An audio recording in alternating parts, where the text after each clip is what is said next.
Institute of Policy Research in Economics and Management, IPREMS Berhampur, is going to conduct its first webinar on pandemic economics of Odisha. And before beginning, just let me share my views, the purpose of today's seminar. And all of you, my fellow delegates and participants, as you know, that for the last 8 to 9 months have already been passed. The entire world is fighting against a serious and a contagious virus at the cost of life and livelihood.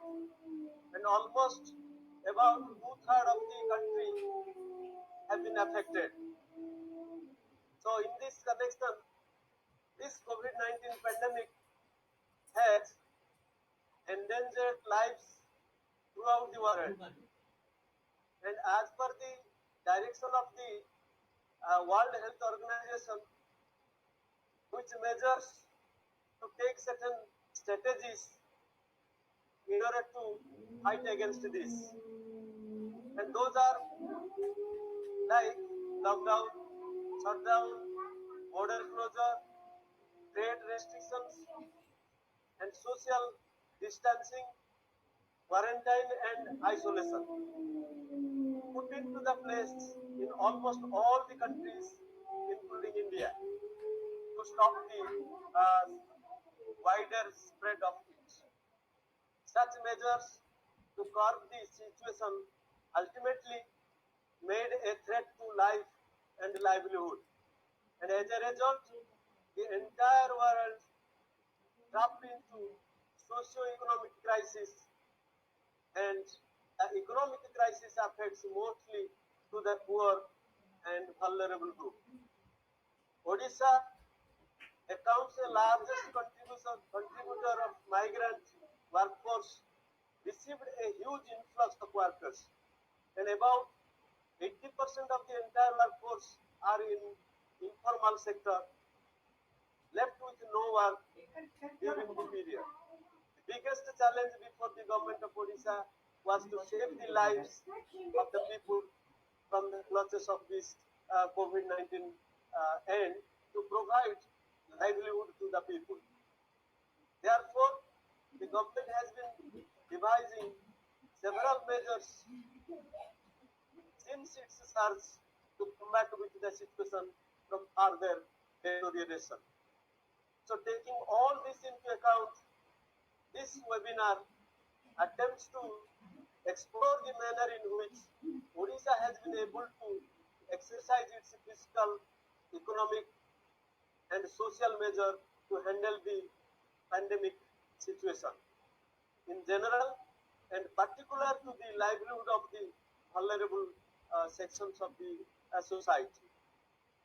So I hope my respected resource persons, Professor Amarendra sir, Professor Priyavrata sir, and our guest of honor, Dr. N.V. Pradhan sir, will put forth their views, remedies, and suggestions to this webinar, which will definitely focus and helpful to our academicians, scholars for further research and explore new ideas in order to fight against this.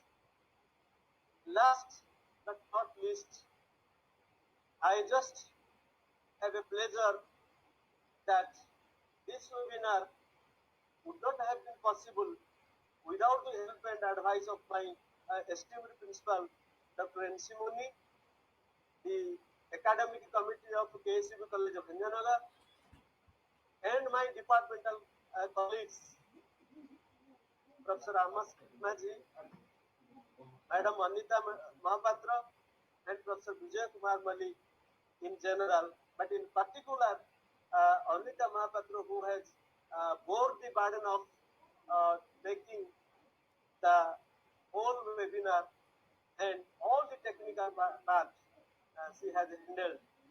So, on behalf of the Ksub College, my principal, grateful heart. And to all the my fellow colleagues of our colleagues. So now I request my honorable principal for his presidential address and to run the today's meeting with the inaugural session of this webinar. Thank you, sir. Sir Munisha, please. So, respected delegates of Department of Economics and all the respected participants, so webinar, those who have registered successfully to take active participation on the very important topic, that is endemic economics of Odisha, and also in collaboration for policy research in economics, management and social development, Berhampur. So, before going to start with the agenda and to have a discussion on the topic, very relevant topic of the day, I extend my hearty welcome for the participants and resource persons that they have very much active to take part on this topic. Friends, as you know, since March 22nd of this 2020, we have been experiencing the pandemic situation, not only Odisha and India, but all over. And in Odisha, we are very pleased to know that it has been controlled to a large extent, fortunately. So, in this period of 7 to 8 months of this pandemic situation, the economic condition of the state, particularly, we have experienced that it has gone to such a negative extent. And even the power of tolerance in the region and the people of Odisha, we have shown our tolerance to deal with the current situation of this pandemic economics, so for the production, that is, the market economics, and the day-to-day transaction is. So on this important topic, I am very particular with the principal of this college, which is a very reputed college and oldest one in Orissa. It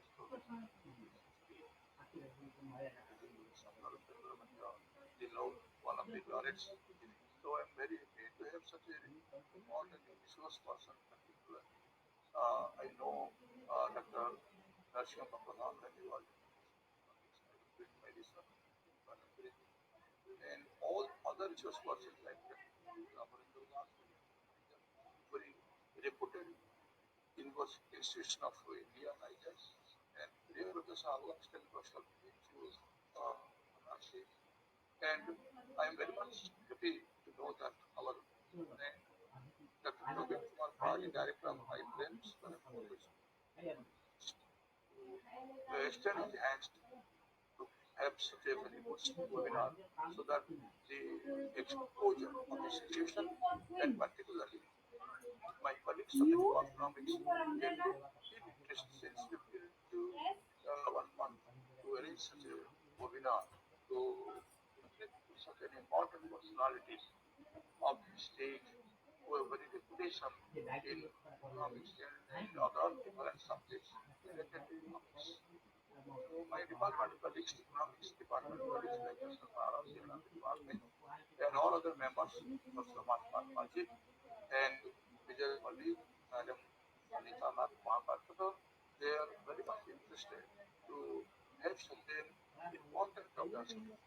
And friends, you will know that by so many research suspension once when we started to just to upload the link, the participants are much higher.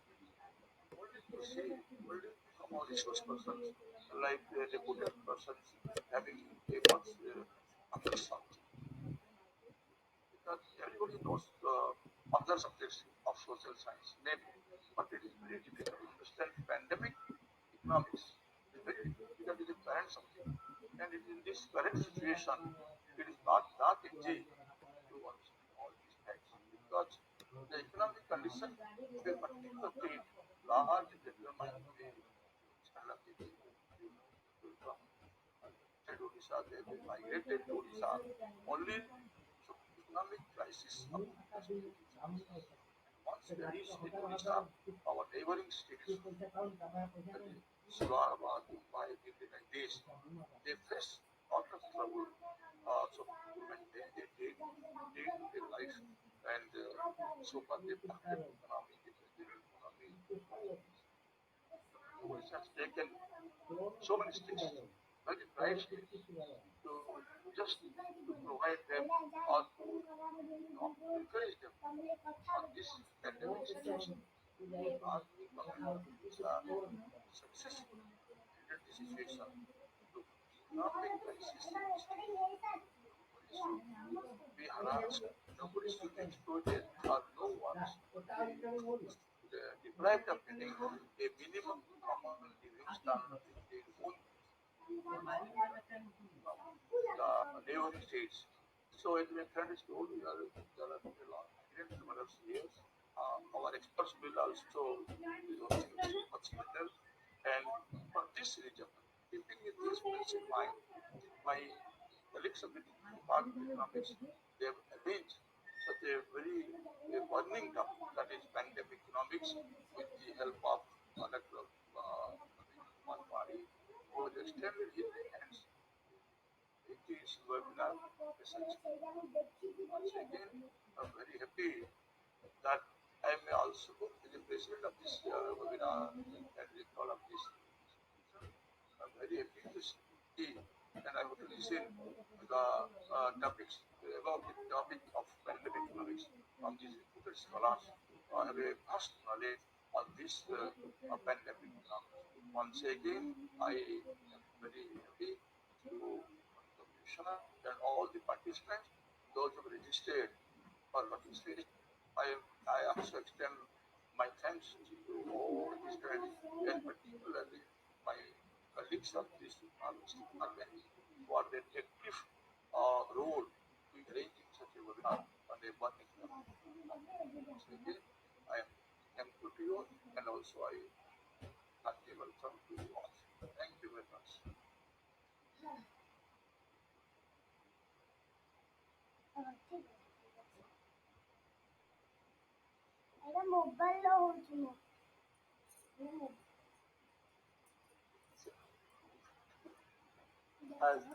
Now I request to Dr. Subhash Chandra Pradhan, our academic convener, to give his idea and throw a light about today's webinar. Please, sir, Dr. Subhash Pradhan, sir. Hello. Thank you.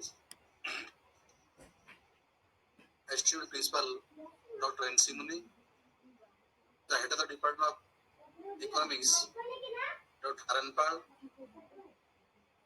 respected delegates, respected participants, good afternoon, everybody.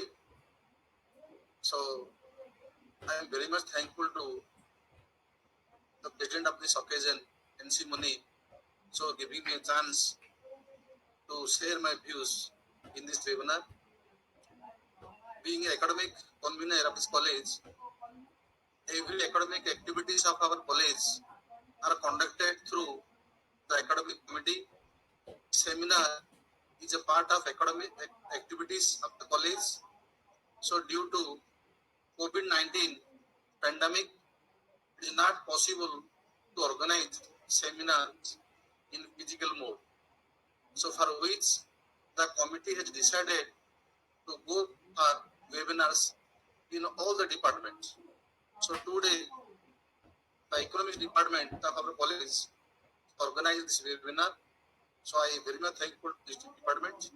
So being the academic convener of this college, I will take this opportunity to welcome the guest of honor, Dr. N.B. Pradhan, retired professor of Berhampur University, resource person, Dr. Amarendra Das, Niger, Bhubaneswar, research person, Dr. Priyabata Sahu, Banaras Hindu University, Varanasi. That topic is a burning topic. The recent topic, the pandemic, economics of Odisha. So definitely, this webinar will help everybody. So I wish the webinar is successful. Thank you. Hello. Thank you, Dr. Pradhan sir, for your valuable advice and encouraging our department. Thank you, sir. Now, I would like to introduce our guest speaker by teaching Dr. Pradhan sir. Esteemed teachers, participants of this webinar. Good afternoon. Sorry to disturb. Pradhan sir is not in online because he's facing some technical problem and he's not in the part of the webinar because of non-entry acceptance in Yauri. So we may start with Amarendra Das sir. Okay, Prabhu, okay. Okay. So, with this slide, so now I request Dr. B.K. Malik, my colleague, to just give a new introduction to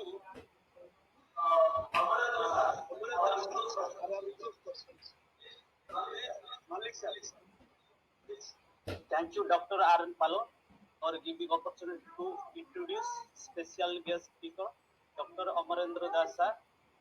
Hi, dear participant. I am Mr. Vijay Kumar Malik, lecturer, Department of Economics, Ksub College, Bhanjanagar, all faculty members, scholars and students. Today, we are pleased to welcome a very special guest, Dr. Amarendra Das, Associate Professor from Nigeria, Bhubaneswar. Dr. Das is presently working as an Associate Professor Economics at Niger, Bhubaneswar and as Secretary of Odisha Economic Association. Dr. Das holds a PhD degree in Economics from Center for Development Studies, Trivandrum, Kerala. He served as an Assistant Professor in Department of Analytical and Applied Economics, Utkal University, Bhubaneswar, and Deputy Director of 14 Finance Commission. He has received the Best Paper Prize for a paper entitled Odisha's Fiscal Consolidation Path, Trimming the Fat and Cutting the Muscle at the 7th Refresher Course in Public Economics for South Asian Region 2011. He published a book chapter How Inclusive in Odisha Economic Growth in Trend, Magnitude and Dimension of Inequality in Post-Reforms India. Last but not the least, he has been very student-friendly, particularly during this pandemic, by making YouTube videos for both close to and close to students. Let us welcome to our guest speaker, Dr. Das. He will be sharing with us his expert opinion on fiscal management of Odisha during COVID-19. I ask that you give your full attention to Dr. Das and help me in welcoming him to the webinar. With this brief introduction, I request to Dr. Das to deliver his opinion on fiscal management of Odisha during COVID-19. Please, sir. Thank you.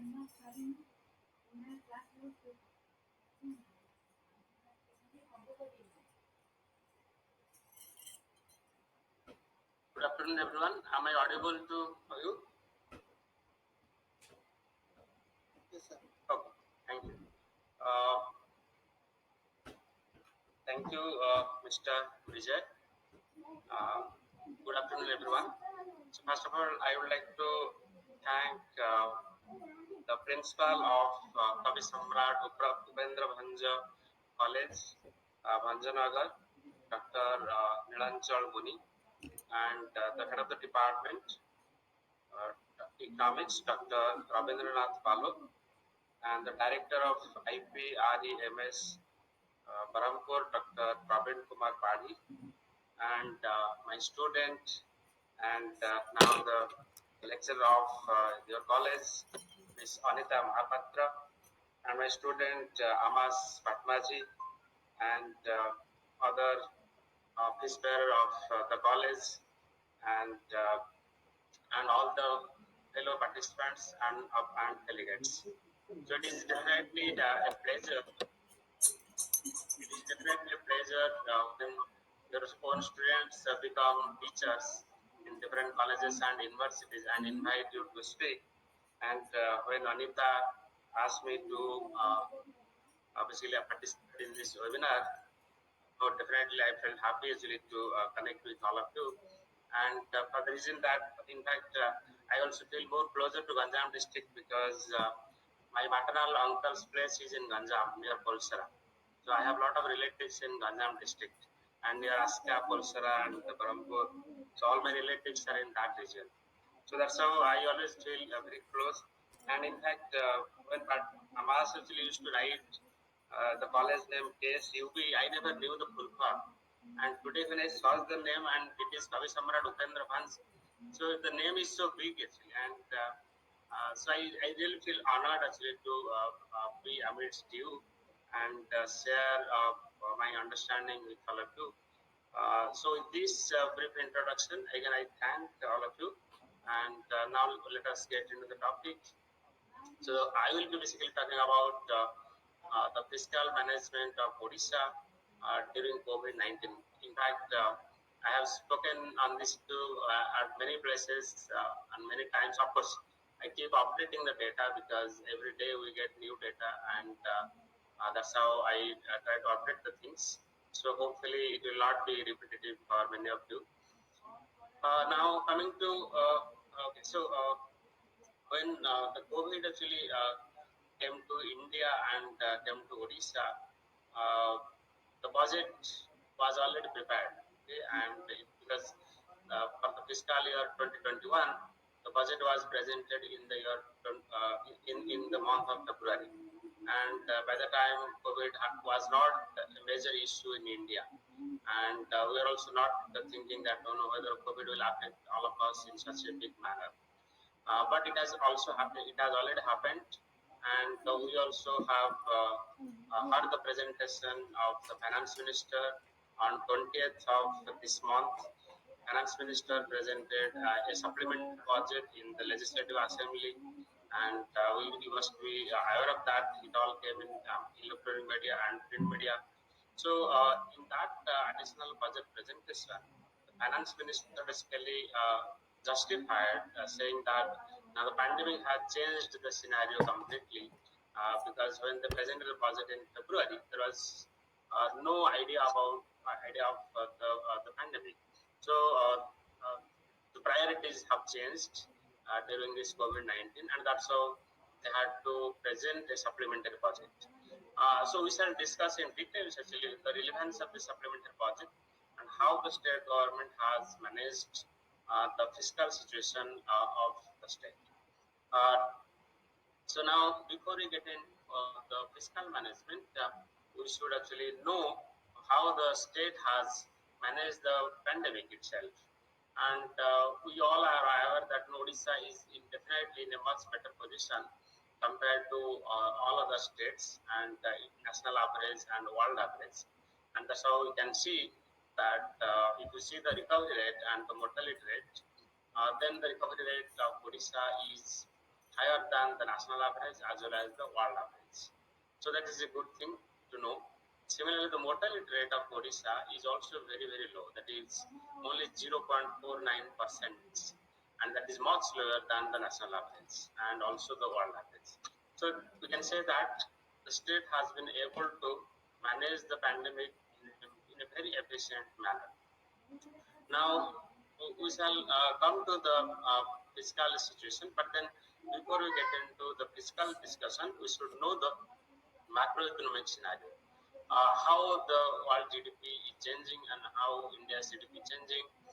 In fact, again, when the pandemic actually hit the country and the other countries in the world, uh, all the growth forecasts had come, and then people are saying that India would grow something like 6% or 7%. RBI had different estimates, IMF had given different estimates. But then when pandemic hit the country and the number of cases were increasing, people became skeptical about those numbers. So they had to revise all the growth forecast. And then many people actually did a lot of growth forecast, different rating agencies. Then, of course, the government of India has never come up with a forecast. But then the Reserve Bank of India had actually come up with forecast, but then not after COVID. But then they said actually in their monetary policy announcement that the growth rates will be negative. But how much, they never said that.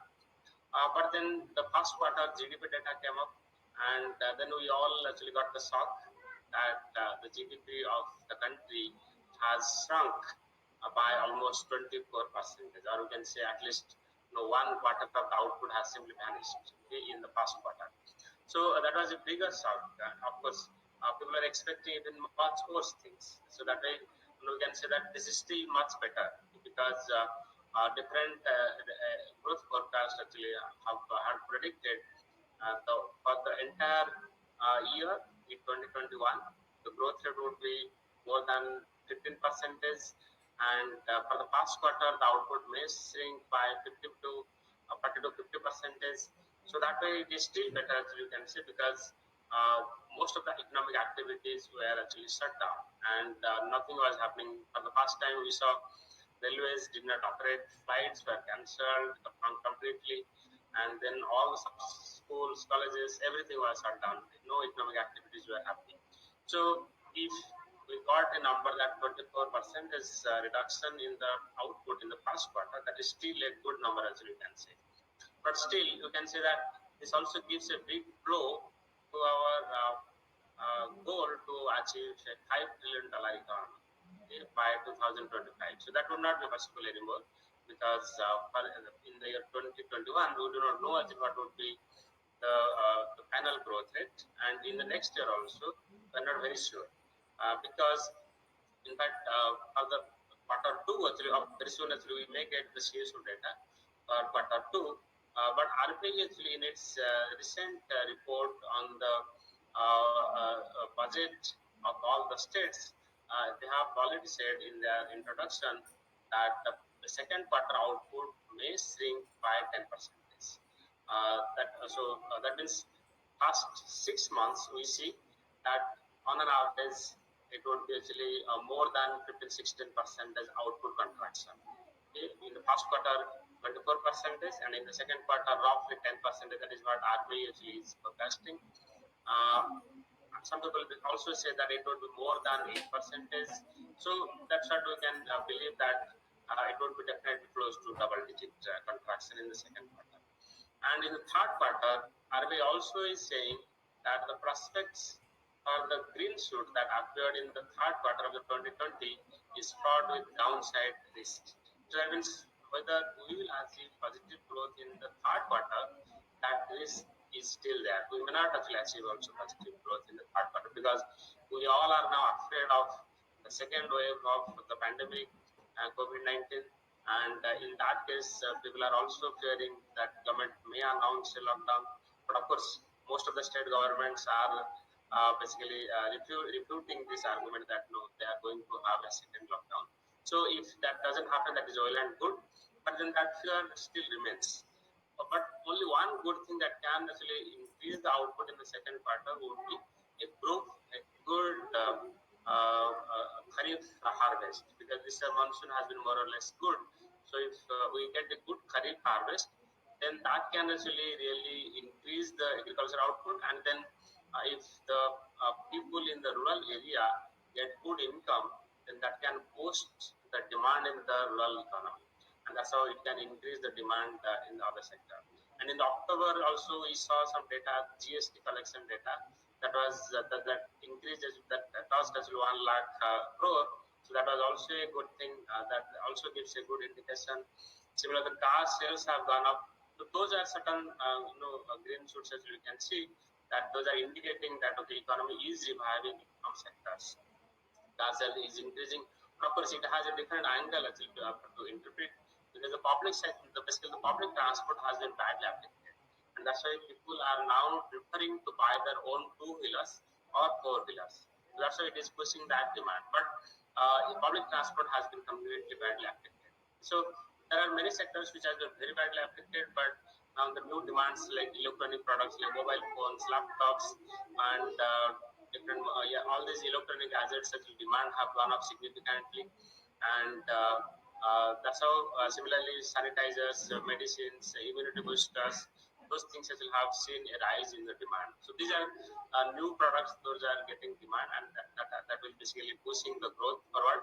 But then there are also other sectors which are also badly affected. So we have to see actually what is happening in the second quarter and third quarter. But mostly overall in the 2021, the growth rates would be negative, and it would be more definitely a double-digit contraction of output.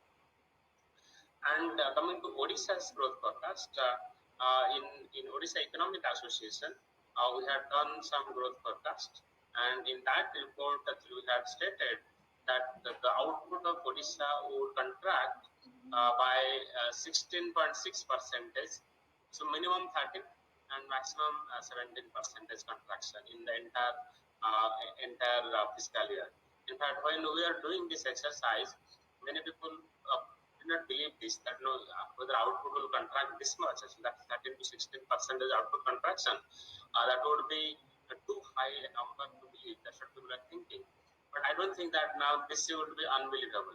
This is quite plausible now, and more or less we may actually achieve a contraction of output of that much magnitude, 13 to 17%. And the only thing is that in Orissa, the private sector, that includes the agriculture, allied sector, mining, and quarrying sector, these sectors actually have achieved positive growth. And in fact, I was interacting with the people who are working in the mining industry.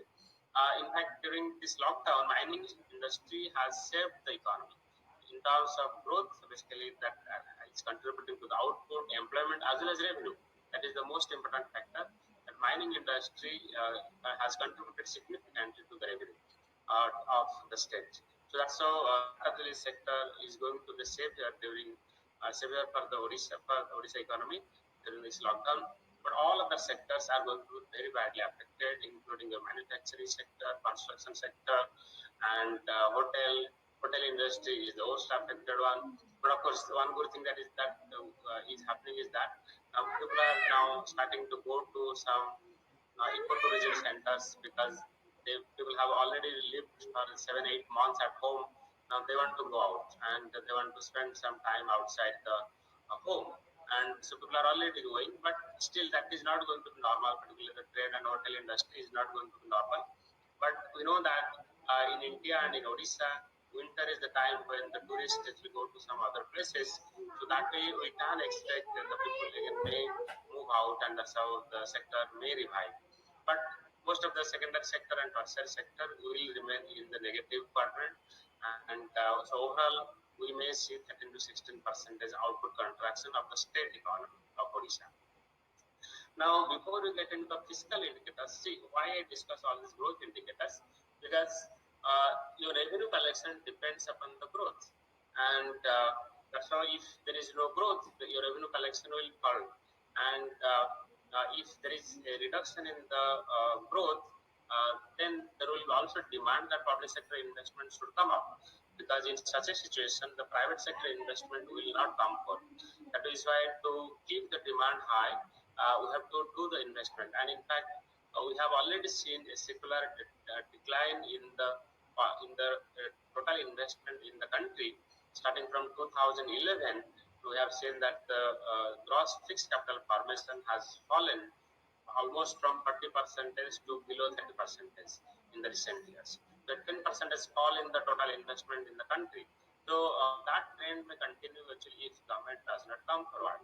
So that is where there will be demand on there will be pressure on the government to do more investment, but government will not have the money to do the investment.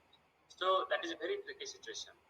And so how Odisha has handled this scenario, before we get into that, I thought it is better to have a comparative perspective to know the situation of other states, what other states have done. And so in that context, I am showing this graph, which basically shows the major deficit indicator of the state. And remember, this is the budget estimate of all the states together. And of course, that time the corona was not there. All the states had presented this kind of budget, and that's what RBI basically compiles this information and then presents this to the public. So what we see here is that we can see that after 2001 up to 2005-6, there was a revenue deficit. You can see the blue color shows the revenue deficit. Initially, we had a high amount of revenue deficit. Then, when it goes to negative quadrant, it is basically revenue surplus. So, after 2005-6, basically, because of the FRBM Act, the states actually became disciplined, they became prudent, and that's how we saw a fiscal surplus. But then again, there was a crisis in Europe. Basically, the Lehman Brothers collapse and the subprime lending crisis. So all those crises will led to a crisis in India also. And in 2009-10, states also had to spend actually more money because the growth rates had also fallen in India at state level as well as at national level. So states had to spend more money, and that's how we also see that again revenue deficit is coming up, and then again the revenue surplus. So that's how we see actually a fluctuation in the revenue surplus and deficit. And in the recent year, we see overall, if you combine the fiscal position of all the states, then there is actually a revenue deficit position. Then coming to the fiscal deficit, initially actually we had almost actually more than 4% fiscal deficit, 4% of the GDP. We had more fiscal deficit, but then when the FRBM Act came in place, then we saw the states again reduce the spending, and in the recent years, all the states together actually are doing a spending of something like 2.8 or below 3% of fiscal deficit. So that is actually you can say that states have become more fiscally prudent, and they are not spending too much. They are not spending lavishly.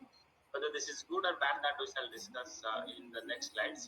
But this is the scenario that now states, most of the states, have reduced their revenue expenditure as well as capital expenditure. That is why the revenue deficits have gone down and fiscal deficits have also gone down. So that is the combined situation of all the states. Now coming to the all the states, so that is combined scenario. Now, this is state scenario. You can compare the states, like when they presented the budget in the month of February, what was the policy they had actually predicted, or what kind of fiscal policy actually they had assumed. So that was presented in the budget in the month of February. And we see that Odisha had presented a budget showing 3% fiscal deficit, and you can see when the smaller states like Goa, and then bigger states like Madhya Pradesh, Jammu and Kashmir, Andhra Pradesh, they have shown a very high fiscal deficit. And Odisha, on the other hand, had shown only 3% fiscal deficit. So that was Odisha scenario compared to many other states. Then actually comes to the reality. Now the data are available in the CSG website. You can check what is the monthly revenue collection of Odisha as well as other states. Similarly, what is the expenditure position of Odisha as well as other states. So this exercise has been done by the Reserve Bank of India for the past quarter, that is from April to June. For the past 3 months, they did an analysis, and what they found is that the revenue, when the states presented a budget, they have done a revenue forecast, and also they have done some expenditure planning, that how they are going to spend money and from where they are going to mobilize money. And but when the pandemic actually came and then lockdown happened, the revenue collection declined significantly. So what we see here is that in the first graph, that is A, the revenue receipt in the first 3 months, we see that in 2018-19, the state, all the states together used to mobilize 21% of the budgeted revenue. That means, suppose in Orissa, we are talking about Orissa. In Odisha, the finance minister had presented that in the year 2020-21, state government will mobilize 1,24,000 crore revenue from different sources. So that will be collected throughout the year. But in the past 3 months, usually 21% revenue is collected across the states. So that is on an average, as you see, that is a trend in all the states together. And in 2019-20, that had actually fallen a little bit, and it had gone to 17.4%. But this year, due to pandemic and due to lockdown, the revenue collection has fallen to 13.3%. So that means there is almost, as you can say, at least 4, 5 to 7% fall in the revenue collection in the past 3 months. But now data are available up to September, and I will show you actually what is the situation of Odisha. But it is a combined situation of all the states together. Similarly, now coming to the revenue receipt growth in the year 2020-21, we see there is a decline actually, and that is 21% fall in the revenue collection. If you take percentage wise compared to the previous year, that time there is a reduction, there is a fall in the revenue collection. So that is the scenario of all the states together. And now this graph basically shows what was the revenue forecast they had done and what is the reality. Here, as you know, so compared to last year and this year's first quarter, the black dots show the revenue collection in the first quarter of previous year, and the red dots show the revenue collection in the first quarter of the current fiscal. So what we see that in most of the states, the dots are basically the states. The most of the states had a higher revenue collection in the first quarter, and so they are all in the positive side. But this year, as you see, maximum dots are in the negative quadrant.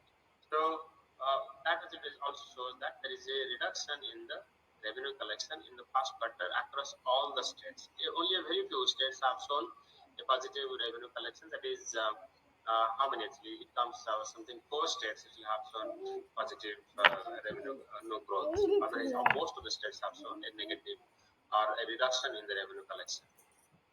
Now, some states actually, intermediate states actually attempted to mobilize more and more revenue from different sources, and one of these measures were basically increasing the petrol and diesel prices. Similarly, some states also tried to increase the alcohol prices, but actually that has not resulted much revenue. But this one actually has helped. You can see that 19 states actually increased the petrol prices. Okay, as many states, no, 19 states increased the alcohol prices.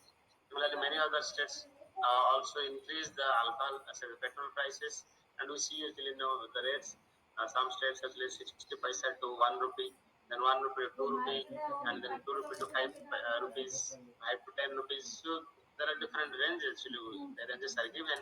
So the alcohol prices 10 to 30 rupees, 30 to 50 rupees. So how many states will have increased? Those numbers are given in this bar diagram, and we see that maximum states, 19 states, will increase the alcohol prices by 10 to 30%, and one state has also increased the alcohol price by 100%. 3 states have increased the alcohol price by 100%. So coming to petrol prices, maximum states have increased the petrol or diesel prices between 1 to 2 rupees or 2 to 5 rupees. 8 states have increased this range. So 16 states, you can say combined 1 to 5 rupees, they have increased. Only 3 states have increased this to 5 to 10 rupees. Now, what is the impact of this? You can say that states have been successful in increasing the revenue a little bit, and Odisha also has gained, but these are all below 1%. We can say the revenue addition that happened due to increase in the petrol price was less than 1%, even less than 0.5%. And for Odisha, it is only 0.01%, 0.1%. There is a very small increase in the revenue because we know that no one used motor vehicles during this time. So even if we increase the petrol diesel prices, the sales did not increase, and that's how sales fell down, and that's how the revenue realization did not happen. Now coming to the Odisha budget, we can see that the state government had presented a budget and the budget was 1,50,000 crore. So that was a very big budget that was presented in the month of February. And you can see that there are different plans, like the government had planned to mobilize 1,24,300 crore revenue. Hello. Okay. And then rest amount will have come as capital receipt, that means either you borrow or you recover the loans. And so that's how 1,50,000 crore budget was presented. And government actually had planned that revenue deficit will be, in fact, there will be revenue surplus of almost 1.59%, or you can say 2% revenue surplus, and then fiscal deficit would be at 3%. So that was the budget presented in the month of February. But things changed completely after the presentation of the budget. So this was the budget allocation, that how 1 rupee comes and how 1 rupee is spent. Now you can see that government had kept 44% for the administrative expenditure, and then for the program expenditure almost 50%, we can say 39.33%, and transfer from states would be basically to local governments and all that would be something like 5%, and for disaster response fund 2.13%. Like say for COVID management or for disaster management, all this money actually basically comes from the state disaster. Of course, we have two organizations. The center gives under the National Disaster Response Fund, and the state also has to contribute some fund to that, and that's how fund is utilized for the disaster management, like COVID or any other cyclone or any flood. Now, how the money actually comes from? The maximum money actually comes from the center, that is actually 24.20 comes as share in the central taxes, and then grants from the center 21.23%. So we can see that almost close to 50% money actually comes from the center. Then own revenue 26%, and then borrowing, that is capital receipt. Of course, within capital receipt we have borrowing as well as recovery of loans, that is 70%, and then we have non-tax revenue like mineral revenue and fines and other things actually comes with this 12%. So that's how the state had presented in the month of February. But things changed completely, and I told you that on 20th September, only 2 days ago, the finance minister has presented a supplementary budget saying that that there is additional requirement of funds for COVID-19 management, and also post-budget announcements packages for MSME were announced, and then similarly we also announced special packages for the COVID-19 warriors, and incentives for the health workers, and allocation for major projects, and then additional requirement for the ongoing central sector and the centralist schemes, and then to recoup the advance taken from the Odisha contingency fund, and then accounting adjustment under different demands. So these are the justifications given by the finance minister when he presented the supplementary budget on September 20th. And the supplementary budget size is now another 11,200 crores, and most of this money actually goes to the administrative expenditure program. We see actually administrative expenditure 2,000 crore, program expenditure 7,000 crore, disaster response fund 1,400 crore. Is there any issue? Okay. And then so that's how it is presented in this pie chart diagram.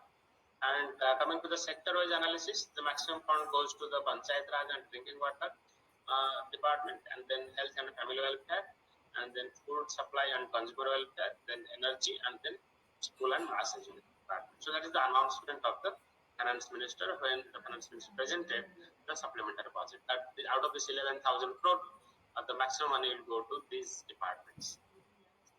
But the reality is that we should know also that what the finance minister presents to the people is not the reality. Okay? And the story is something completely different. And the story is here that if you look at the budget estimate of the previous years and the actual expenditure the state government did, then there's a huge gap between these two. and that number is not actually only in the present year. You can compare this from 2010. In 2010, the state government had announced to spend 37,486 crore, but they could spend only 34,000 crore. So that is less than 34,000 crore. It is 33,967 crore. So there is a gap of more than 3 lakh crore. Okay, and then more than 3,000 crore.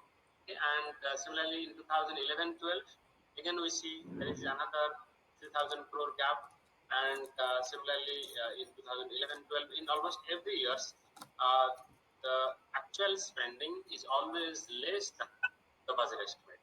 Although the government is announcing that no, we are coming up with a supplementary budget, but I believe that it has no meaning at all. Supplementary budget should be presented when you are really planning to bring more money and to spend more. Of course, you can do a switching of the expenditure, but government is not announcing that. Government is saying that we are going to increase the spending, and that the amount is 11,000 crore for this year budget. And in last year also, you can see the government announces some amount that we are going to spend more money, but that never happens, because whatever was announced in the budget estimate, and that much is also not spent. Okay? And so we cannot also trust this number when the finance minister presents a supplementary budget. Now, coming to the Odisha's fiscal situation, we had done some forecasts in this Orissa Economic Association report, COVID-19 and the Economy of Orissa report. We had done a forecast, and in fact, I would say that this forecast is almost a reality. Okay, how much revenue fall has happened? Now we see that our forecast almost has been close to that. We had actually basically forecast that in the budget, state had said they would mobilize about 1,24,000 crore revenue, but then we saw that no, they will not be able to mobilize that much. So own revenue collection will fall by 7,400 crore, and then non-tax revenue will also fall. Then share in taxes from the union government will also fall. So the total shortfall of the revenue would be something like 11,313 crore in the entire fiscal year 2021. And we'll see actually what has happened in reality. We'll check the numbers from the CAG data. In fact, just to before we come to the monthly analysis of the data, I thought actually let me see the pattern, the trend of revenue collection and the trend of the expenditure in the previous years, because there will be seasonality. Why I'm saying this? That you will realize that in the month of March, the maximum spending is done. Similarly, the maximum revenue collection is also done in the month of March. Similarly, during festival season, there will be more public expenditure, there will be more private expenditure and public expenditure. So it will also lead to more revenue collection. So there is a seasonality in the revenue collection. So to observe that, I just plotted it in the diagram. That's how it looks like. And we see a seasonality that in those big points are basically the month, the year-end month, that is March. In the March, you see actually all the revenue collection actually goes up significantly. And just after that, in the month of April, there will be a fall. There will be low collection in the revenue. It's not fall actually. So there will be low revenue collection in the previous months, and then there again in August, October, November, there will be again increase. Then there will be fall, and then again in the month of March, there will be revenue rise. To look at the last part of this line, then you can see the present year revenue collection is a little bit different from the previous years. We see that you can see the last three governments actually are showing this year's situation. It will not be clear from this, but I will show the numbers that there is a reduction in the revenue collection compared to the other years. Similarly, coming to the public expenditure, again there is a peak. In the month of February and March, maximum spending is done. So you see these peak points. But again, this year there is also a little bit different in the trend towards the end part of this line. There is a difference. Again, I will show you the numbers. That will make us clear how the revenue and expenditure has also fallen in this trend. So this is the fiscal situation. of Odisha at the end of September 2020. All of you can visit the CAG website, Comptroller and Auditor General of India website, and get this data. Monthly, usually they provide the revenue collection and expenditure data. So what do you see here? This number, now all of you please pay your attention carefully. You will find that this year government has planned to mobilize 1,24,300 crore during the entire fiscal year. But as of September 2020, it has been able to collect 35,872 crore, which is only 37% of the budgeted estimate. But in the previous year, by September, the state government had already collected almost 33%. So you can say that there is a 6% fall in the revenue collection in the state of Odisha. In fact, our forecast in the Odisha Economic Association was also 6% of the budget estimate. So roughly, our forecast actually is almost close to the reality. And then you can see the GST collection. Okay. So within revenue receipt, we have tax revenue, we have non-tax revenue. Now within tax revenue, we see that this year we have collected only 34%. Last year by this time, by September, we had collected 31%. There is another 7% fall. Then coming to the non-tax revenue, there is also 3% or 4% fall in the non-tax revenue. Similarly, grants in aid. In fact, the flow from the center has fallen. Now within the state, surprisingly, the stamps and registration fee collection has gone up, and land revenue collection also has gone up. Maybe because of hike in the registration fees, government has been able to increase this revenue. So stamps, registration fee, and land revenue has contributed more to the revenue collection. Now within non-tax revenue, the mineral royalty and auction fees will have contributed significantly. Otherwise, without that, non-tax revenue would have fallen significantly. So here I am not showing the disaggregated figure of non-tax revenue, but mining sector has definitely saved the economy. And grants in aid also has fallen. In fact, if you see the flow of money from center to the state, then it has fallen by 3%. Particularly, the share in the taxes has fallen by 3%. So total revenue receipt has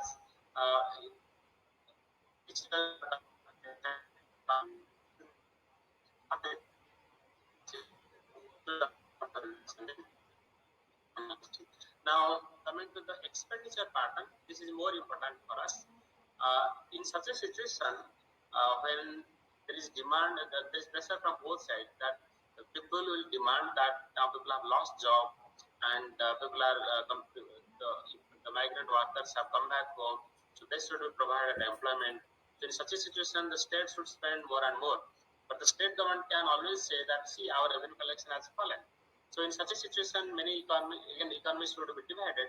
But people who buy the tension argument, they would support that the state should spend more money. Okay? And that's how the economy can be saved. But we will see that the expenditure has fallen. And in fact, the revenue expenditure has fallen. In fact, surprisingly, the pension payment has fallen. Salary and interest payment, that is not as falling, but the pension payment has fallen. And subsidy amount has gone up a little bit. And if you look at the sector-wise spending, then surprisingly, the spending on the social sector, that includes health and education, has also fallen, and that has fallen significantly. You can say in last year, government had spent 33.64%, but this year it is only 29.3%. So 13% is reduction in the social sector spending. In fact, in this COVID-19, many seminars happened and many people interacted with the finance secretary and the budget department, finance department. They were all saying that no, we are not part of the spending in the social sector. We'll retain the social sector spending, but in all other sectors, we may actually rationalize the expenditure. That's what they were arguing. But that has not happened. Social sector spending has fallen significantly, and economic sector spending has gone up a little bit. So overall, the total expenditure in the state has fallen by 7%. So that is not a good thing. And very surprisingly, in such a situation, the state is having revenue surplus, and this is not a good thing at all, because unlike the private public finance management, the state government should not retain surplus when people are struggling to get employment, people are struggling to get some income. The state government maintains revenue surplus. It is definitely not a good thing. In fact, there is also fiscal surplus in the state. So that is not a good thing. As of September, there is revenue surplus as well as fiscal surplus. In fact, all other states you will find they have a lot of borrowing and they have spent money both in revenue